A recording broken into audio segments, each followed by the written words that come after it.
이 뭔 개소리야!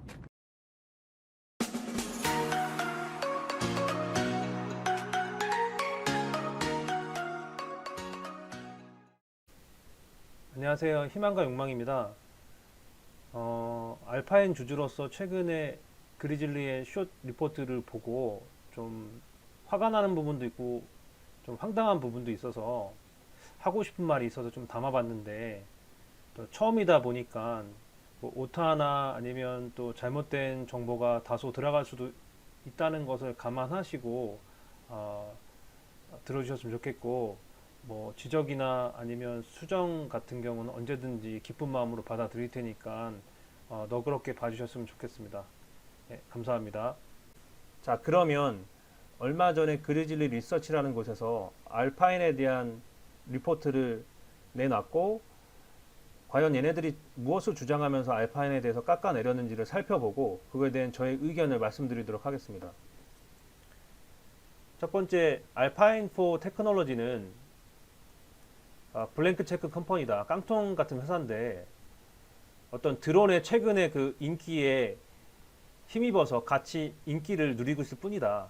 그리고 또 알파인은 그 주가가 굉장히 하늘로 치솟았는데 그 이유가 소셜 미디어를 통해서 어떤 광고를 정말 3개월 동안 35번 이상 했는데 이런 효과다.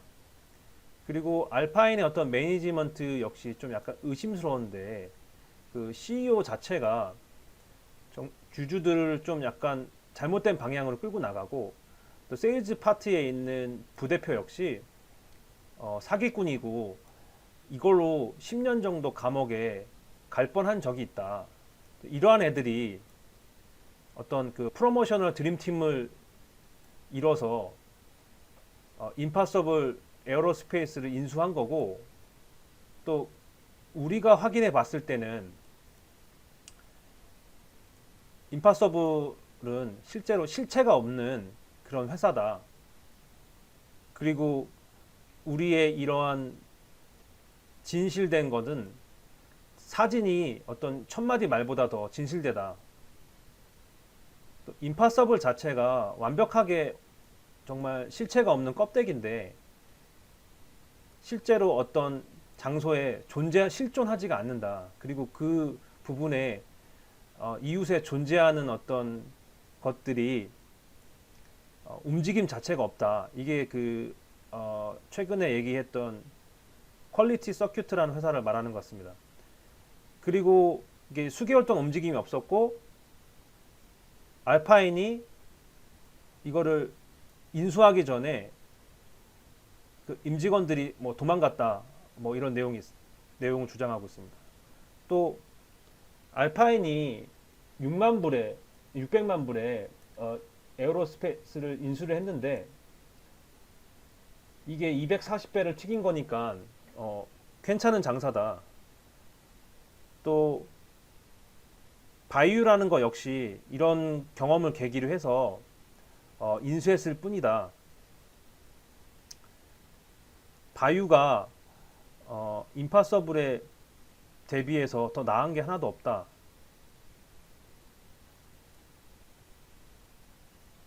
이 모든 것을 통해서 낸 우리의 결론은 결국은 엔리치 인사이더스, 내부자들만 배불리게 하는 것이라는 거. 또 지난 5년이 넘게 이런 인수 어쿠지션 하는 것을 살펴봤을 때 보여준 게 아무것도 없다. 그냥 주주들한테 오버해서 약속만 할 뿐 보여준 게 없다. 또 알파인은 마지막 그 인수가 역시 95% 확실하다고 약속을 해놓고 실패했다. 그래서 결국은 이 알파인은 그들이 있었던 페니스톡으로 다시 돌아갈 거다라는 주장을 하고 있습니다. 알았고, 그러면 한번 얘네가 주장하는 걸 제가 반박을 해보도록 하겠습니다. 우선 이게 그동안 조사했던 풀 리포트라고 작성한 전부 다인데 사실 저는 개인적으로 첫 문장에 단락 보고 그냥 얘네 굉장히 건성건성하고 엉성한 애들이구나 라는 판단을 했습니다. 그 이유를 보시면 알파인4 테크놀로지 비건이라고 시작을 하는데 사실 알파인4 테크놀로지에서 사명을 여러분도 잘 아시는 것처럼 알파인4 홀딩스로 사명을 바꿨습니다. 그래서 뭔가 더 어떤 경영을 중심으로 한 지주회사의 느낌을 좀 더 보여준다고 할까? 어쨌든 사명을 바꿨는데 이거는 홈페이지만 가도 나오는 부분인데 이 리포트가 그 이후에 나온 리포트거든요. 사명을 바꾸고 난 뒤에. 근데 이런 거 하나 치밀하게 못하는 애들이 과연 얼마나 회사를 꼼꼼하게 봤을까라는 생각이 참 들면서 한심하다. 이런 생각이 듭니다. 그리고 보면 주가가 하늘로 치솟았다라고 얘기를 하는데 사실은 주주들 입장에서는 이렇게 PR을 하는 건 잘하는 거 아닌가요? 좀 문제될 게 없다고 보고 그리고 세 번째는 좀 더 확인을 해볼 문제지만 이 부대표가 10년 동안 그 징역을 살 뻔했다입니다. 근데 뭐 밖에 살고 계시는 분은 아시겠지만 우리나라도 많아졌고 뭐 이런 법정 다툼은 정말 비일비재합니다. 사업을 하다 보면 또 뭐 알파인에서 이제 인수한 임파서블하고 바이유에 대한 어떤 내용들이 있는데 요 회사에 대한 내용들은 제가 뒤에서 다시 언급하도록 하겠습니다. 그리고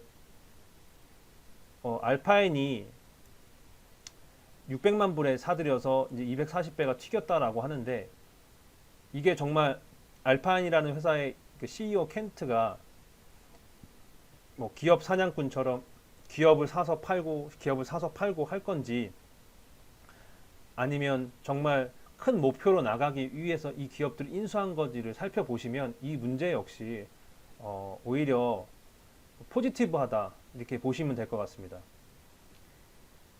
또 밑에 내용은 사실 워낙 좀 쓰레기적인 내용이라 어떤 논리를 근거를 가지고 하는 게 아니라 뭐 알파인이 어쨌든 자기들 눈에 봤을 때 이러니까 엉성한 회사다 그런 거를 주장하는 어떤 말로만 된 주장 일 뿐입니다.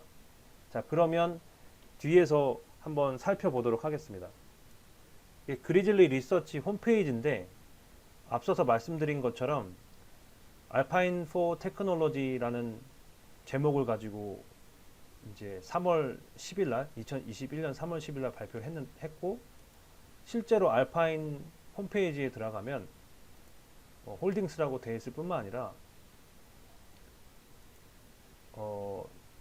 자동차 관련 그 뭐 계기판이라는 걸 만드는 알티아부터 또 드론 회사 임파서블 에어로스페이스랑 바이유 그리고 본문에 언급했던 퀄리티 서큐트 어셈블리 또 실제 매출을 좀 주도하고 있는 이 여러 가지 JTD 스파이럴이라든가 이런 회사들이 나와 있고 자회사들이 꽤 많은 걸 볼 수가 있습니다. 그 여러 개의 자회사 중에 대표적으로 한 4개 정도가 핵심 회사라고 보시면 될 것 같고 여기는 4개에 있는 회사가 이제 향후 펼쳐질 미래에 대해서 좀 더 중심이 될 회사다 이렇게 보시면 될 것 같습니다. 자동차 디지털 계기판을 제작하고 있는 알티아라든가 실제로 이 회사가 생각보다 꽤 오래됐습니다. 그리고 앞서 언급드렸던 임파서블, 에어로스페이스, 그 다음에 바이오, 그 다음에 스펙트럼이라는 IT 업체 정도로 요약할 수가 있는데 이게 보시면은 드론 회사가 그냥 2개구나 이렇게 보실 수도 있는데 자세히 보시면 이 2개의 드론 회사 자체가 알파인 내에서 타겟팅하는 것 자체가 다릅니다. 임파서블 에어로스페이스 같은 경우에는 US1이라는 제품을 가지고 현재 어떤 타겟팅 자체가 공공적인 거, 뭐 경찰이라든가 군대에서 활용할 수 있는 실제로 1919년에 이제 경찰 스와트 팀하고도 협동 훈련을 해서 그걸 공개를 했었는데 어떤 현장에 가장 먼저 접근을 해서 어떤 정보 제공 등을 통해서 그런 회사들과 회사가 아니라 그런 그 경찰과 이런 데에서 협력을 해서 빠르게 그 작전을 수행할 수 있는 그런 역할을 하는 제품으로, 또 혹은 911 같은 데에서 아니면 또 건설 현장이라는 데서 화재나 어떤 사고가 났을 때 가장 먼저 달려가서 어, 이제 그런 사건에 대해서 같은 협동 작전을 펼치는 그런 쪽으로 타겟팅이 되어 있고요. 바이오 같은 경우에는 의학용이나 아니면 여러 가지 기타 제품에 대한 배송, 특히 장거리 배송 쪽으로 타겟팅을 하고 있는 두 개의 약간 타겟이 다른 드론 회사다라고 이렇게 이해하시면 좋을 것 같습니다.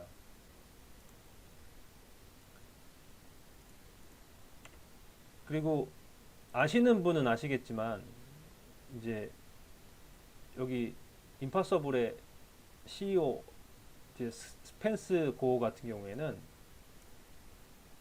이제 테슬라에서 일했던 배터리 디자이너, 그리고 장거리 배터리 어떤 수명 같은 것 쪽 관련해서 굉장히 공헌도가 있었던 테슬라 출신 인재고요.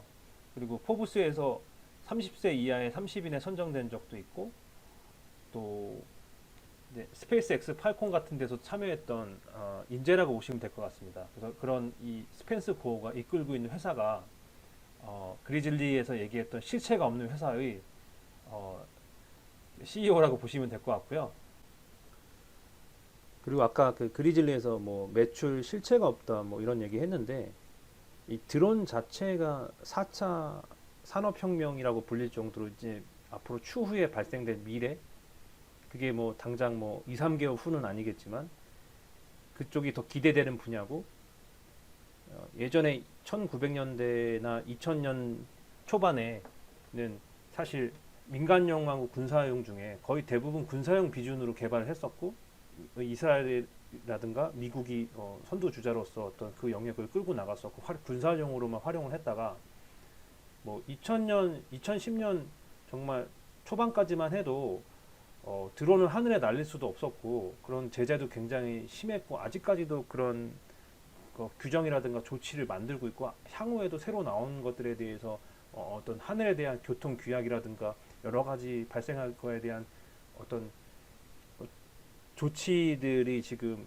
입법이 돼야 되고 바뀌어야 되는 이런 분야이기 때문에 시작도 안 한 거죠, 지금 사실은. 그런데 그런 시작도 안 한 산업에서 뭐 매출이 크게 없다라고 하는 것 자체가 이런 드론 시장에 대한 이해가 굉장히 부족한 무식한 얘기고요. 실제로 2016년 이후로부터 많이 이제 많은 것들을 좀 풀어줘서 민간 쪽으로 나오기 시작을 했고, 값싼 거를 무기로 해서 이제 중국 쪽에서 이제 국가적 정책적으로 밀고 있고, 그러다 보니까 이제 미국이라든가 이런 나라에서도 국가대로 봤을 때 위기감이 어떤 촉매제 역할을 하면서 이제 민간 쪽에도 많이 앞으로도 더 나올 거고, 그런 분야들 역시 뭐 여러분 주식시장에서 많이 보시는 상장된 기상장된 회사들도 있고, 앞으로 아직 상장이 되지 않았지만 나온 회사들, 그리고 나올 회사들도 엄청 많고, 그런 분야 역시 정말 많은 부분을 대체할 수 있는 어떤 산업용 드론 시장에서 있는 건설 현장, 또 카메라 같은 거를 이용해서 3D 스캔으로 활용해서 현장 사진을 찍거나, 농업 쪽에서 농약 살포를 하거나 작물 상태를 관리하거나,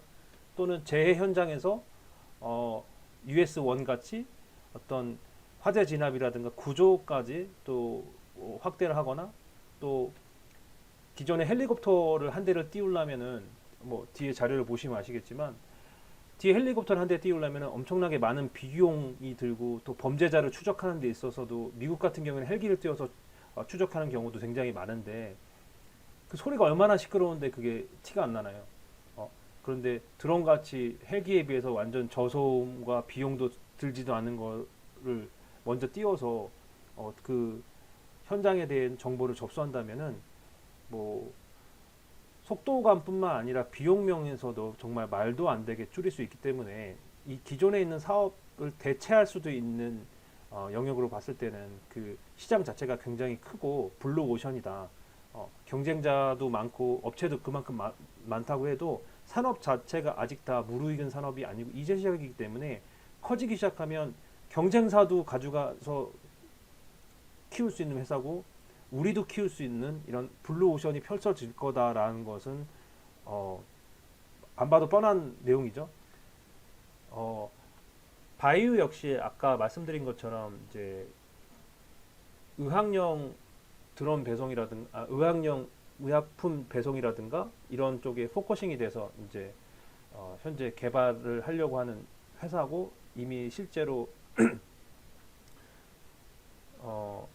아프리카 기니에서 의약품 배송을 테스트를 했었고 여기에서 굉장히 장기간 비행을 했었고 자율주행으로 장기간 비행을 했었고 이게 이제 뭐 기네스 등재에도 도전을 한다 이런 얘기가 나올 정도이고요. 뭐 이 역시 또 매출 얘기를 자꾸 하는데 자꾸 한국에서 사니까 뭐 이런 좀 감이 없을 수밖에 없는데 실제로 뭐 아프리카라든가 아니면 호주 이런 뭐 땅덩어리가 조금 있는 나라들 같은 경우에는 플라잉 닥터 같은 경우도 굉장히 많습니다. 뭐 그런 경우도 있고 그런데 뭐 나가서 의료품이 필요할 수도 있고 아니면은 직접 한번 날아가려면 채비부터 날아가서 다녀오는 것까지 비용과 시간이 엄청나게 투여가 되는데 뭐 간단한 것들은 뭐 간단한 뭐 추후에 나올 수 있고 환자가 뭐 자체적으로 급하니까 자체적으로 할 수 있다던가 아니면 기존에 있는 뭐 간호사라든가 그 근처에 의료 관련진들이 의사가 꼭 가지 않더라도 할 수 있는 어떤 그런 물품에 대한 거 처방에 대한 거를 배송할 수도 있는 거고 그렇게 따지면 이 시장 역시 앞으로 더 발전해 나갈 수밖에 없는 시장이고 발전해 나감으로써 그 시장에서 올 수 있는 매출에 대한 이익 누가 먼저 이거는 시장 자체에서 누가 먼저 선두를 해서 지금부터 개발을 해서 발전시켜 나가느냐가 굉장히 중요한 포인트일 것 같고 제 눈에는 거두절미하고 가장 큰 핵심이 얼마나 오래 띄우느냐가 이 배터리가 가장 제 생각에는 핵심일 것 같고 그런 점에 있어서 이 알파인포 홀딩스에 있는 이 드론 회사들은 굉장히 좀 기술력이 있고 앞서 있다라고 보시면 될 것 같습니다. 네, 그리고 이제 보시는 화면이 이제 헤드업 디스플레이인데요. 그 알티아에서 지금 개발을 하고 있고 또 이제 구현을 하고 있는 이제 기술인데, 그러니까 영화 그 마이너리티 리포트 같은 거 보시면 쉽게 이해를 하실 수 있는데 이제 아마도 자동차 그 앞에 유리에다가 직접적으로 이런 것들을 투영을 하고 그걸 통해서 운전을 좀 더 안전할 수 있게 안전 운전을 할 수 있게 그리고 또 자율주행 운전에서 연계돼서 이렇게 앞으로 추구해 나아갈 수 있는 기술이라고 보고 개발하고 있고 물론 이제 알티아뿐만 아니라 다른 회사도 지금 하고 있고요. 이 알티아라는 회사가 뭐 이런 개발만 하는 회사냐 그렇지 않습니다. 보시는 것처럼 뭐 저도 한국에서 현대자동차를 타고 있는데 현대자동차나 아니면 뭐 기아뿐만 아니라 기타 들어볼 만한 회사들하고 다 협업을 하고 실제로 계기판 관련해서 뭐 매출도 끌어냈고 또 납품도 했었고 이런 그 기록도 갖고 있고 굉장히 그 오래된 회사입니다. 생각보다. 이거는 추후에 이 회사를 단독적으로 다룰 수 있는 계기가 있다면 그때 더 말씀드리기로 하고요. 사실은 제가 지금부터 드릴 말씀이 정말 하고 싶었던 얘기인데 이 알파인의 그 CEO 켄트가 항상 그 인터뷰 때 보면 하는 얘기가 있습니다. DSF 모델, DSF 비즈니스 모델. 이게 굉장히 중요한 부분인데 쉽게 그 회사를 운영하는 끌고 가는 방식을 DSF 비즈니스 모델로 끌고 가고 있다. 그런데 이게 뭐냐? 세 개의 단락으로 나눠서 먼저 드라이버 파트. 드라이버 파트는 앞으로 추후에 그러니까 회사를 끌고 나갈 어떤 그 회사들이다. 그 섹션이다. 회사를 끌고 나갈 섹션이다. 라는 부분. 그리고 스테빌라이저. 그러니까 이 회사들이 어떤 돈을 벌어다 주는 캐시카우의 성격을 띈 그룹을 스테빌라이저에다 모아놓고 그다음에 퍼실리테이터는 이제 개발이 가능한 뭐 판금이라든가 뭐 아니면 또 알티아 같은 경우에 계기판 같은 것도 실제로 만들고 있고 하니까 이런 회사들을 이제 F 그룹에 뒀고 이 세 개의 그룹을 연계해서 시너지를 내면 회사가 어떤 성장 가능성도 빨리 오고 어떤 부분에서 비용도 절감할 수 있고 나중에 어떤 이런 내용들이 산업 그 산업 자체가 커지면 굉장한 폭발력을 갖고 간다라고 하는 게 DSF 모델입니다. 그래서 보셔야 될 핵심은 사실 간단한데 드라이버 앞으로 향후에 끌고 갈 이 4차 산업에 필요한 이 회사들이 사실상 현재의 시점에서 거대한 폭의 매출을 내기가 쉽지 않고 어떻게 보면 이것만 갖고 있으면 먹고 살기 힘든데 그거를 실제 돈을 벌어서 갖다 받아줘서 연구 개발비라든가 아니면 회사를 운영할 수 있게끔 S라는 모델에 있는 회사들이 돈을 벌어다 주면서 버티고 있고 또 밑에 그 F 그룹에 있는 회사들이 그런 거를 더 보조하는 이런 시스템으로 보시면 되는 거죠. 그러니까 이런 어떤 튼튼한 그 비즈니스 모델 구조를 가지고 있는데 여기에 당장 딸랑 무슨 어디 그냥 가정집 창고에서 그냥 두세 명이 모여서 드론 만드는 회사처럼 표현한다는 것 자체가 참 이런 인터뷰에서 여러 번 언급하고 주장하고 있는 그 켄트에 대해서 한 번이라도 본 건지 참 그리즐리가 참 쓰레기같이 엉성한 회사다 이런 말씀을 좀 드리고 싶고요.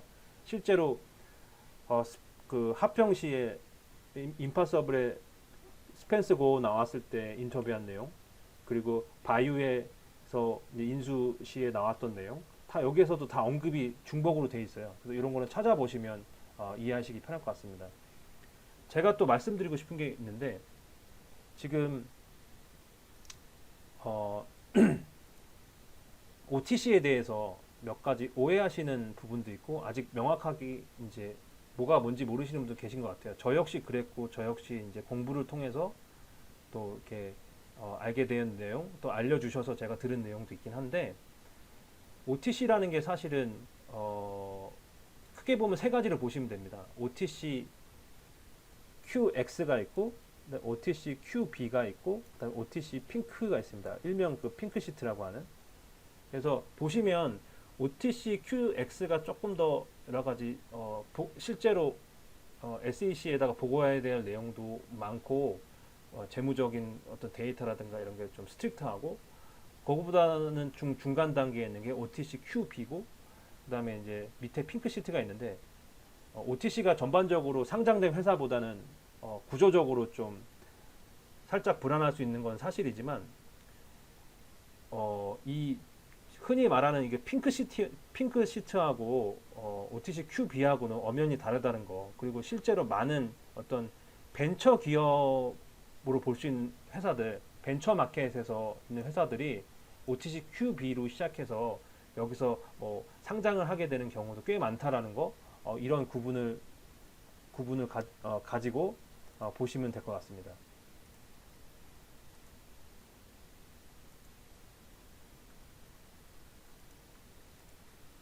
그래서 OTC 시장에서 이제 OTC 시장에서 어떤 이런 주가라든가 이런 게 그 OTC 마켓이 따로 거래가 되는 이유가 뭐냐라고 살펴보면 일반적으로 OTC 같은 경우에는 $5 미만으로 이제 거래가 되고 뭐 penny 주다 뭐 이렇게도 알려져 있지만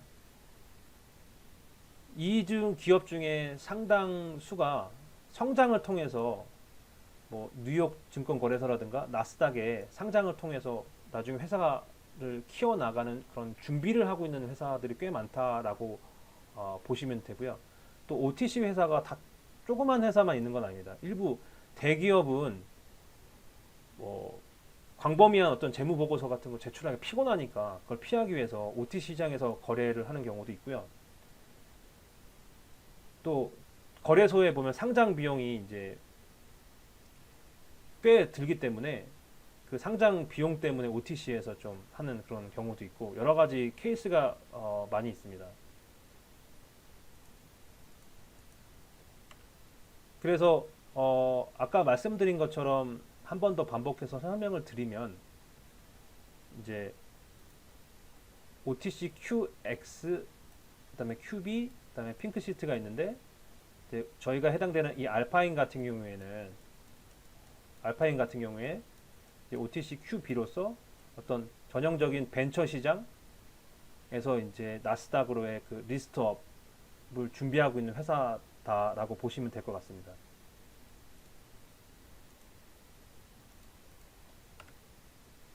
그래서 여기서 이렇게 리스트업을 하기 위해서 신청을 했고 나스닥에서 요구하고 있는 각종 그 자료들을 다 제출한 상태고 현재 기다리고 있는 상태고 카더라 통신에 의하면 그 얼마 전에 비슷한 시기에 제출한 회사가 최근 2일 전인가 상장을 했는데 그 계산법에 의하면 4월 초쯤에는 되지 않겠느냐 이런 얘기도 지금 나오고 있고요.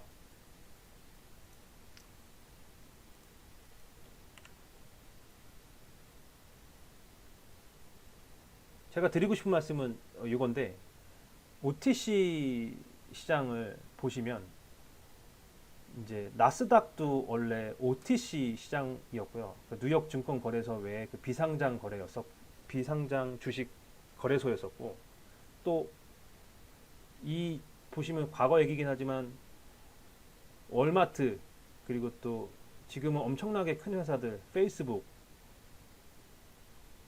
이런 회사들이 상장되기 전까지는 OTC 주식으로 거래가 됐다는 거를 보신다고 한다면 뭐 지금 좋은 출발점이다 이렇게 보시면 이해될. 사실 OTC 시장에서 거래되는 일부 주식을 어떤 잠재력을 가진 좋은 투자 기회, 어떻게 보면 좋은 종목을 조기에 발굴했을 때 추후에 산업도 커지고 회사도 커졌을 때 굉장히 큰 투자자로서 큰 이익을 가져갈 수 있는 어떤 매력 같은 거를 좀 보상받을 수 있고 뭐 일명 말하는 정말 좀 제대로 된 회사를 찾아서 일정하게 또 상당의 비중을 실어서 투자를 한다면 뭐 시간에 의해서 정말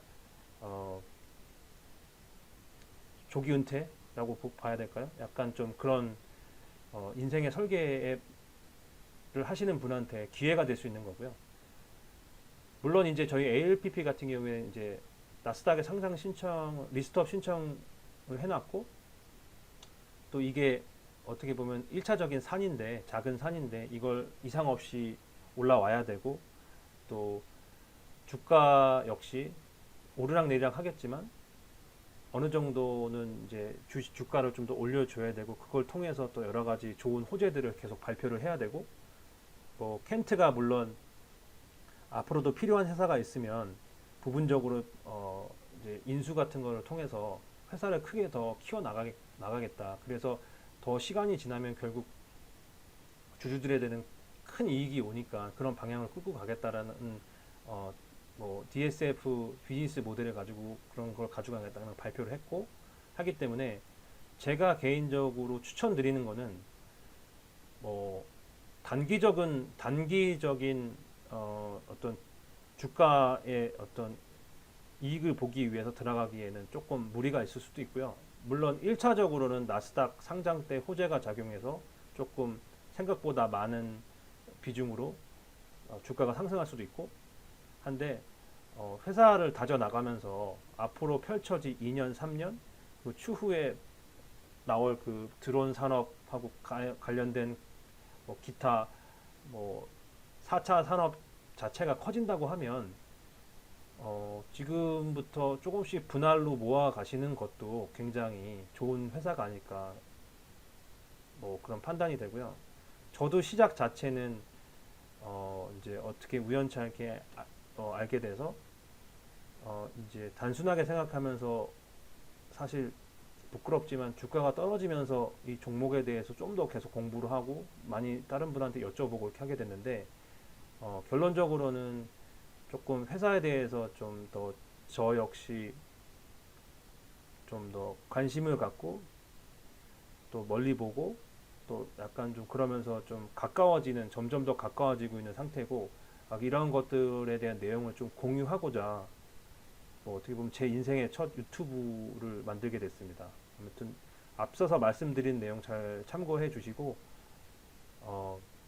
그리즐리 같은 이런 엉성한 회사한테 휘둘리시는 분도 없겠지만, 한 가지 소망은 예정된 대로 잘 상장을 하고 주가도 어느 정도 끌어올려서 지금 복매치고 자꾸 가격을 누르고 있는 세력들이 정말 역으로 당할 수 있는 그런 날을 보면서 같이 웃는 날이 있었으면 좋겠습니다.